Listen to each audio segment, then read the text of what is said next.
Quando a vida lança a primeira flecha, que são as dificuldades do nosso cotidiano, se você usa com sabedoria o seu neocórtex, que é onde tem o nosso livre-arbítrio, que é onde a alma, a mente interage através do cérebro para poder fazer ótimas escolhas aqui na Terra, é onde o nosso espírito, que está em evolução constante, interfere, você pode mudar tendências que você tem tido durante, sabe Deus, quanto tempo.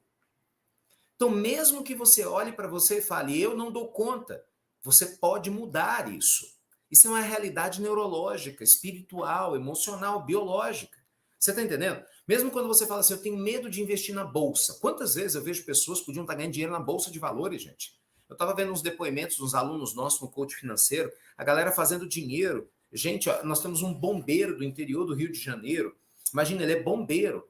E ele começou a ganhar dinheiro investindo na bolsa. Eu acho sensacional, o cara é bombeiro. Maravilhoso. Acho que é o Leonardo, né? E tá fazendo dinheiro, investindo na bolsa, todo feliz da vida.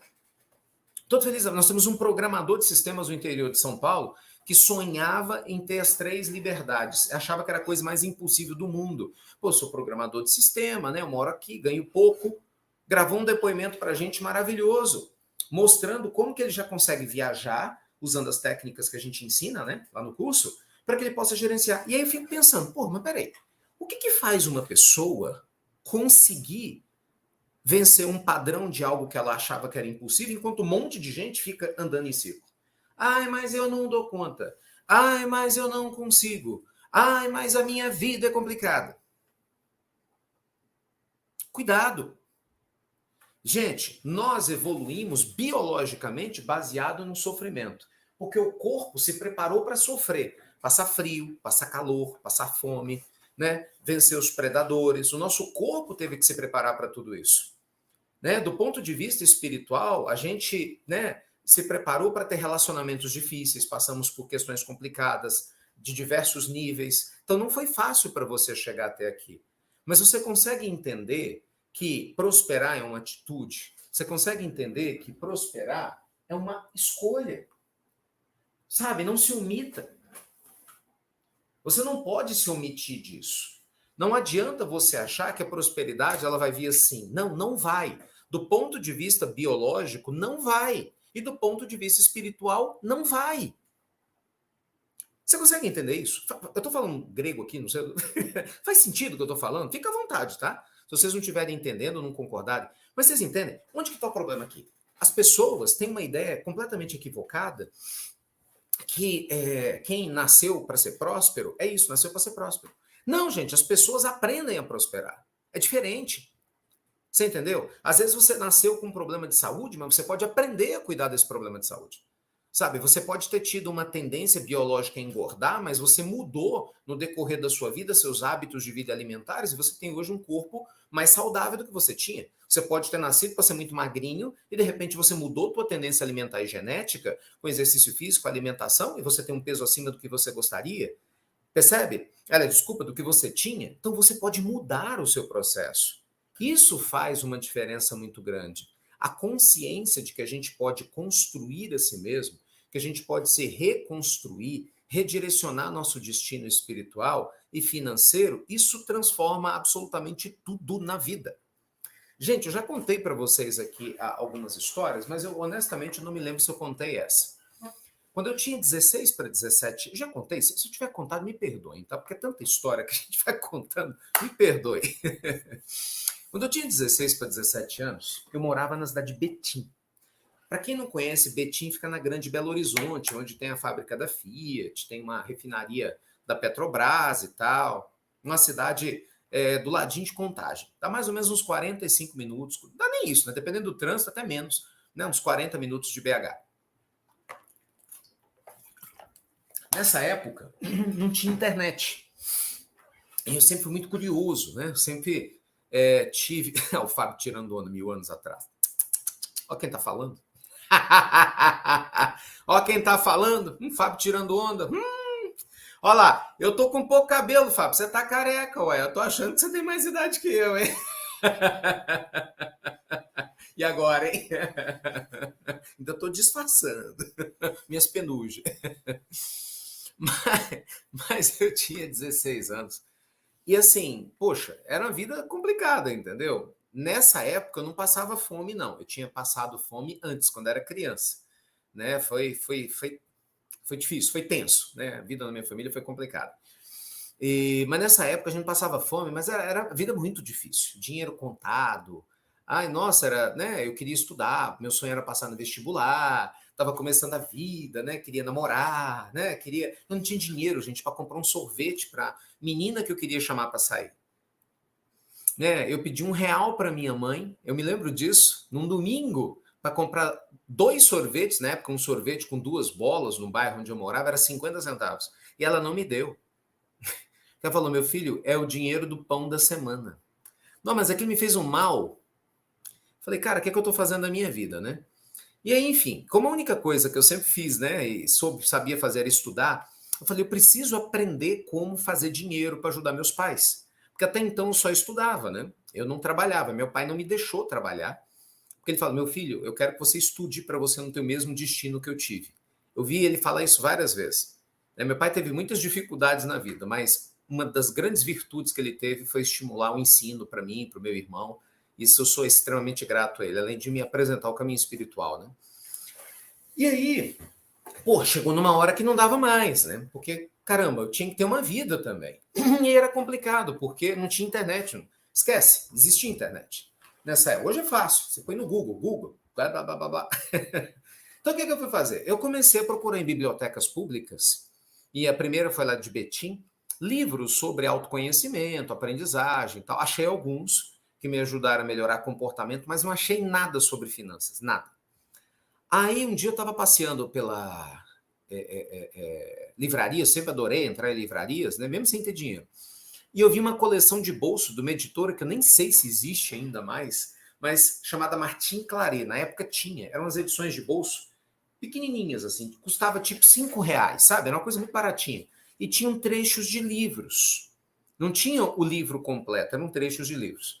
E aí tinha, assim, coleção prosperidade, né? Coleção meditação, coleção relacionamentos. Era assim. Então, a ideia do editor era pegar essa coleção e pegar trechos de diversos livros e colocar num livreto pequenininho de bolso, né? Para as pessoas comprarem. E depois, quem quisesse, você comprava, né? Cada um dos livros e se especializaria. Pô, eu tinha dinheiro para comprar um desse pequenininho, eu comprei um de prosperidade.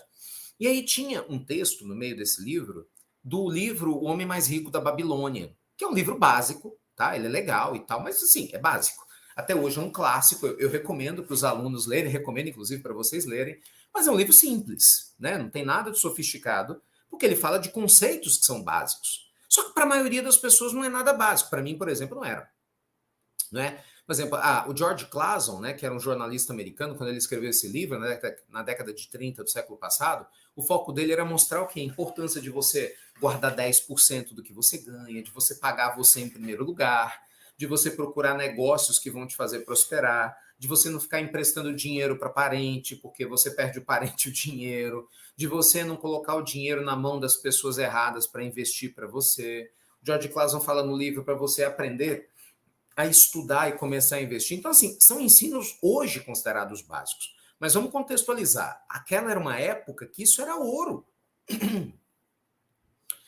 Porque esse tipo de conhecimento não era facilmente encontrado como agora. Vocês estão me ouvindo falar aqui na internet. Não existe isso.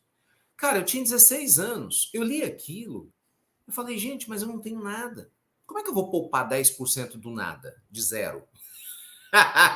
Pô, 10% de zero é zero. Eu falei, Cacilda, né? O que eu vou fazer? Foi quando me veio o insight. Vou dar aulas particulares. Aí é uma outra história que eu não vou cansar vocês, mas me veio o insight. Falei, cara, eu vou dar aulas particulares, porque é a única coisa que eu sei estudar. Vou vender rodo. Comecei a vender dúzias de rodo, né? De uma vizinha que tinha uma fábrica de rodo e tal. E fui dar aula particular de inglês de teatro para Jardim da Infância. Ganhava um salário mínimo.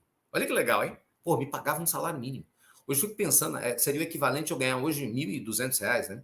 Pô, tinha 17, 18 anos. E, não, comecei a fazer uma renda incrível para alguém da minha idade ali. E foi fantástico, assim. E onde que tudo começou? E por que eu estou te contando essa história? Conhecimento liberta. Eu não sabia que eu sabia fazer essas coisas.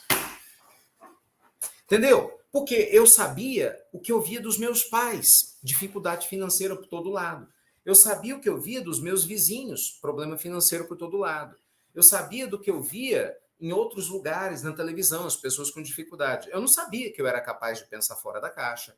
Eu não sabia que eu era capaz de fazer coisas novas, ousar e fazer diferente. Eu não sabia. Sabe, eu precisei que um autor de livro, na verdade vários, né, porque eram vários trechos de livros diferentes, falassem comigo um trechinho para que eu pudesse despertar. Mas ainda assim, gente, era um breu total. Por quê? Porque quando eu dei o primeiro passo, eu nunca soube se isso ia funcionar, você está entendendo? Então, o que eu quero dizer é o seguinte, vou voltar de novo aqui, ó, presta atenção. A vida, ela espera que você tome uma atitude, criatura.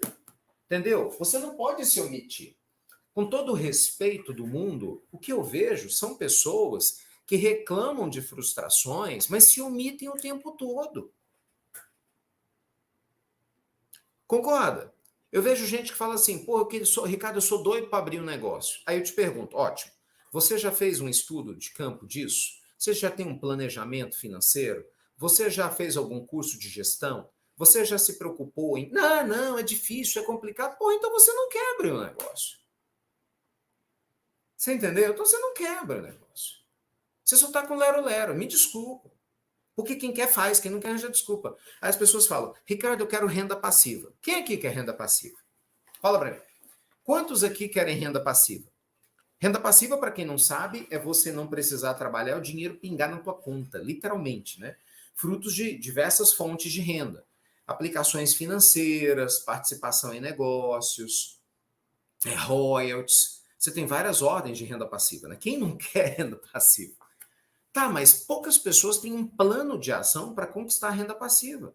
E aí o povo vem com a desculpa, não, mas eu sou velho demais, já sou aposentada. Ah, não, mas eu sou jovem, sou novo. Gente, quem tem plano para alcançar a renda passiva, usa o tempo a seu favor. Vou te dar um exemplo. Agora há pouco, antes de começar a Prosperidade na Veia, eu estava fazendo um estudo sobre algumas ações. Amanhã é dia de comprar ações, né? Sempre estou comprando as minhas ações. E aí vou reforçar lá a carteira, fazer os aportes. Estava estudando algumas empresas que eu vou aportar, né? Dado o mercado atual. E vendo, eu falei, gente, nunca teve tão bom para poder fazer dinheiro. É matemático. É matemático. E dá uma dor, dó e dor, da quantidade imensa de pessoas que têm medo de começar.